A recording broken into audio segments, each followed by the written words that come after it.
Hi, I'm Alex, this is Pucks and Paperbacks, and today I'll be going over my recent reads. I'm filming on May 29th. I honestly don't think I'm gonna finish any books before the end of the month. The other book is just going to be in a reading vlog, and for now, I have decided to not review the books that are in my vlogs for my wrap-ups. If I do, I'll just be mentioning them, so I just have one small book that I'm finishing up for a reading vlog, which you will hopefully also see in June. You're getting this because in June, I always do a June wrap-up, so I thought, why don't I do this now? So you get it before my June wrap-up happens. I will be participating in the Amazing Readathon once again. It is a readathon based on The Amazing Race. I'll have the links down below if you want to participate. I usually have a lot of books that I've read in June. There's the Queer Lit Readathon. We now have the Amazing Readathon. So all of the links will be down below for you to check out if you haven't. I'm going to talk about all of the books that I've read in March, April, and May. These are all of the books that I've read outside of a reading vlog. So I will be telling you about the vlog, but not going into depth about the books because that's what the vlogs are for. The first book I finished in March, I believe, was for the Diverse Baseline Challenge in February, so I can't really count it if I didn't read it for February. But regardless, I read Squire by Nadia Shammas. This is a Palestinian graphic novel that I have seen all over Instagram, so I was really glad that I was able to finally finish it up. I was reading it so much in February. I had it on Hoopla, and honestly, I feel like when I have books on Hoopla and I can't read them on my Kindle, it is so much harder for me to finish them. I like to read them on my iPad, but it just is difficult sometimes. So regardless, I did finish it. This is a YA fantasy graphic novel following a 14-year-old girl, Aza. This talks about colonization and imperialism. She has always wanted to be a knight, and so when that dream is fulfilled for her, she learns that her dream wasn't what she thought based on a lot of the history that she thought she knew. She has to hide her identity. And the best part of this book is the found family. I loved this. I'm so glad that it was recommended on Instagram. I have seen it all over, and so I had to pick it up. This is by a Palestinian author, and I highly recommend it. Next, for the Diverse Baseline Challenge and Buzzwordathon, I finally picked up Huda F Are You by Huda F Are You. I'm so glad that I got to read this. For March, Buzzwordathon's prompt was, I believe, to read a book with a character's name in the title, so I was able to read this. I have seen this everywhere. I believe that Reads with Rachel recommended it. I think that's where I saw it. This was so good. It is a funny memoir. I actually follow her on Instagram, so I'm really glad I was finally able to pick up her memoir. This is her graphic memoir. It is hilarious, but it also talks about the Islamophobia that she experienced as a Muslim American. I loved this. I think if you liked Persepolis, you'll like this, but it is definitely tamer than Persepolis, but I really enjoyed this. I'm so glad I finally got to pick it up and will definitely read more of her work. Next, I read Real Queer America by Samantha Allen. I have the physical copy here somewhere. It honestly might be right over here, but I've been making a lot of book content, so my books are everywhere. This is a nonfiction by a trans journalist, and I really enjoyed it. It is her revisiting red states. I talked about this and read it for my Storygraph vlog. I'll link it down below if you missed it. I read books based on the Storygraph's recommendations feature, so definitely go and check that out. Next, for March, I swear I was reading this all month. I even put my Kindle on airplane mode because that is how long I was reading this book. But this is Wild Rain by Beverly Jenkins. I also read this for the Diverse Baseline Challenge. I can't remember if it was like a romance. I think it was. I think it was like read a historical romance by a BIPOC author or something like that. And I knew when I saw that prompt, I needed to read Beverly Jenkins. I loved this. It is very slow burn, so I will say if you don't like slow burn romances, this is super slow. But one thing I just loved about this, and I say this a lot about romance, which I feel like is kind of sad to say, oh, this was such a healthy relationship. But honestly, in the world of romance books, you know it's gonna be a gamble if you're getting a healthy relationship or not. But I can assure you this is a healthy relationship. And the one thing I really enjoyed that I don't feel like I've ever seen in romance is that the male protagonist and love interest, he just really respects our main character. This is a slow burn, grumpy sunshine historical romance set in the wake of the Civil War between a female rancher and a male journalist. He's in town to interview a doctor who ends up being our female protagonist Spring's brother. And if you love the comfort trope as much as I do, I was so excited to see this. Basically, we have like the hurt comfort trope where our male protagonist is injured and the female protagonist ends up comforting him and caring for him. She is so sassy, but I also think she's just blunt and she knows what she wants, and that's amazing. But again, it is really slow. I think that's the one thing that took me out of the story, but I think historical romance can be like that sometimes. However, I really enjoyed it still, and I will be picking up more of her work. The romance part that I really enjoyed is that Spring, she is very much, I'm an independent woman and don't need a man, but she is still romantic. The reporter is Garrett, and he is very much a cinnamon roll, which is so opposite to how Spring is. So this is definitely some opposites attract, but Garrett is just very respectful. He understands that she doesn't want to have kids. She's like, I don't want to have kids. I want to stay where I am. And if you don't like that, then we're not going to be together. And I don't want to really spoil too much, but I just want to say he's very respectful. I just thought this was such a healthy romance. It was so great. I really enjoyed it. So if you want some historical romance, I really enjoyed this one. I'm so glad I finally got around to reading her, and the Diverse Baseline Challenge definitely helped me with that. I will link my review down below just because I talk more about it, and I also have the trigger warnings if you're curious. It's not dark, but there's medical content, there's racism, and there's also some like action scenes with like shootings and things like that. So like I said, my review will be down below if you want to check out more of my thoughts. You can take my recommendation, but definitely go and check out some Black creators. I will also mention that Spring is Indigenous, so definitely go and look up some Indigenous reviews and Black creators because my review doesn't mean anything. I'm gonna see if I can link some reviews down below. I haven't really seen many Indigenous folks talk about this book, so I'll see if I can find anything and I'll link them in the description. The next book I read was also for the Storycraft vlog, and that was Ace of Spades. I really enjoyed it, so go and watch my first reaction of this book because it was great. It is a YA dark academia thriller, and this was so thrilling. I listened to the audiobook, but I also read it physically. I really enjoyed the audio. I just thought that this was a fantastic debut. I know that Faridah just released a new book and I am so eager to get my hands on that. The next couple books I read for the Trans Rights Readathon, but honestly, I didn't even read them in the time that the readathon was supposed to happen. I just extended it, and so I actually have a reading vlog for that, so I'll have it up above for you. But here are the books that I read. The Chromatic Fantasy by H.A. Oh my god, I loved this so much. I'm actually going to insert some of my clips that I didn't get to. I don't know why I didn't, because I literally filmed B-roll and took some screenshots. But if you're not convinced to read this book by the screenshots, then I don't know what else to tell you.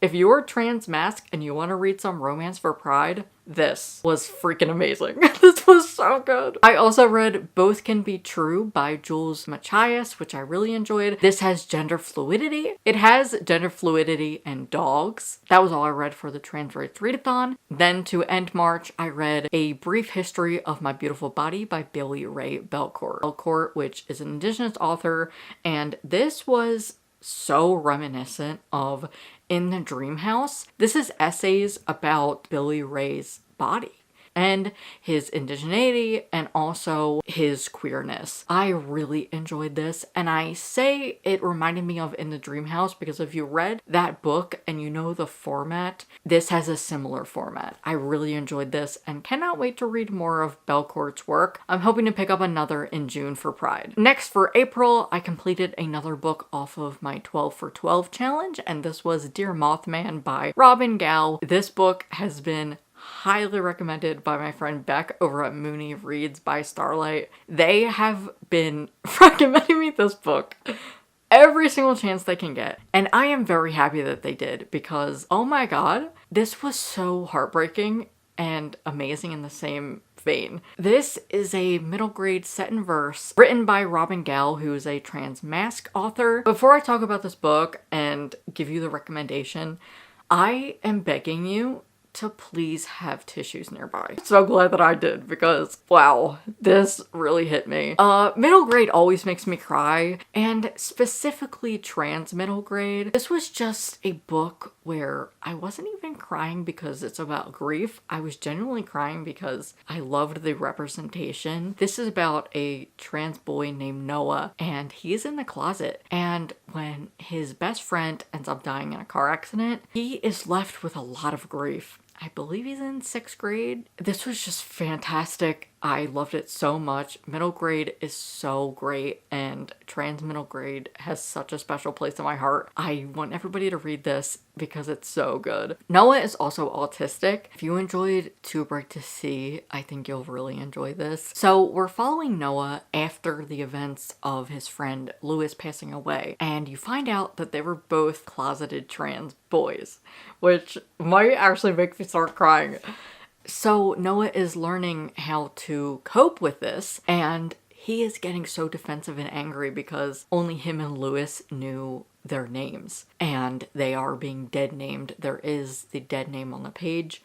It is just so heartbreaking, but it's so sweet at the same time, because Lewis was a big fan of this cryptid Mothman, and so the whole book is Noah wanting to use Mothman as his science fair project to prove that he is real. But I think it was also such an allegory for transness and grief. I feel like so many times when people are grieving, they hold on to things. Faith, belief, and spirituality are always connected to grief in some way, and I know a lot of people hold on to things, especially like cardinals. You know how they are usually a sign for those who have passed over. With Noah, it was Mothman, and he is trying to get his friends and anybody who will hear him to believe in Mothman. And at the beginning, he thought that Lewis was not making any sense. It is him growing closer to Lewis through Mothman, and this was just so amazing. And this is why I love trans middle grade. So big shout out to Beck, because I finally read it and I'm so glad that I did.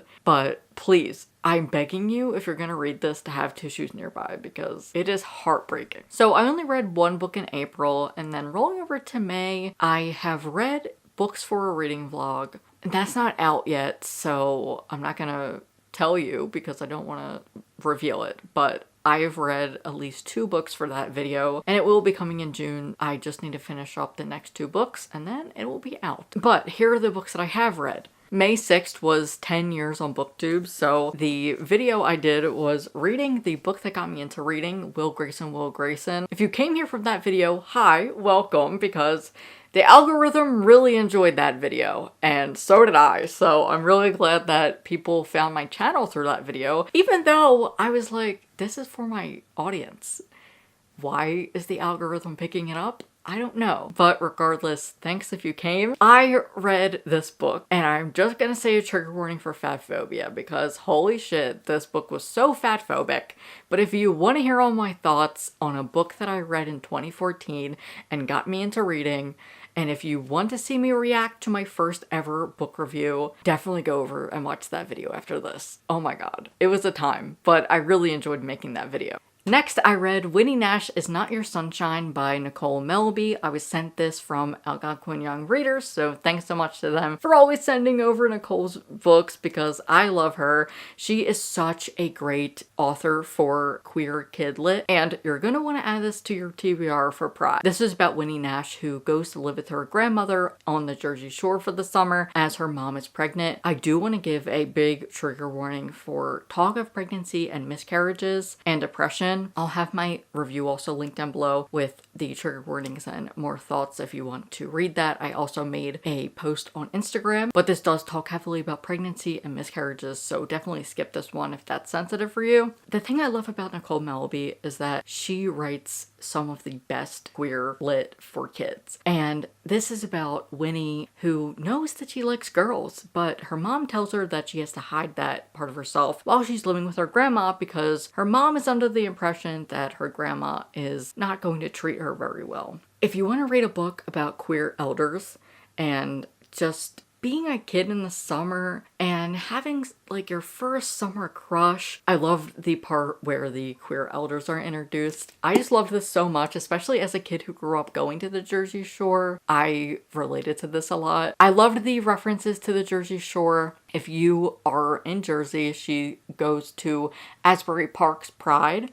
And she also goes to New York Pride, which is why I'm recommending this if you want to read books that are set at Pride. I have not been to Asbury Park Pride, but I was just really excited to see it referenced in here. I've been to Asbury Park before, if you've never heard of it. It's a very queer beach and place in New Jersey, so I was really glad to see that. But I'm really glad to have read a new Nicole Melleby. I just love all of her queer books. They're amazing. And last, I read the anthology Out of Our League, edited by Dahila Adler and Jennifer Icapello. I read this for the book club Queerthology, and I actually have a review, so I will also link that down below. There's going to be a lot of links in my description, but definitely go there. I would love if you would read my review because I took a lot of time and hard work to write that. This is a YA sports anthology with 16 stories about girls and sports. We have some transness, there's some queer stories, BIPOC stories, and on Queerthology, I talk all about what my thoughts were and some of my favorite stories. I really enjoyed the trans stories. I was so glad that these stories were in this anthology and that there was joy, because when you hear trans people in sports, the people are usually discriminated against, especially women who are discriminated against and targeted left and right about their place in the sport. And I was just glad to read stories where there was no discrimination and it was joy. It was really great. I was also really glad to see Kayla Whaley back in an anthology. I read Game On and Up All Night, which I actually have a vlog for, and I love her stories so much. She is a disabled woman and I just love her stories. She did a story about a disabled girl who is a tennis player and the fame that she gets, and her realizing that she was taken advantage of in the media. We also have a boxing story, which I really enjoyed. We do have some queer romances. We have a hockey story by Carrie S. Allen, which I know I'm biased, but I really enjoyed that. And another story I will mention that I am still thinking about is by Shimile Saeed Mendez, and this was All for One, and it talked about cheerleading. There's mentions of COVID and a death of a parent to COVID and eating disorders. I just enjoyed that there was a lot of joy, but some of the stories also weren't as joyous because, as I wrote in my review on Queerthology, sports might make me really happy. Sometimes. It depends. It really depends on the outcome. But that isn't the case for many athletes. A lot of it is being in the parent's dream.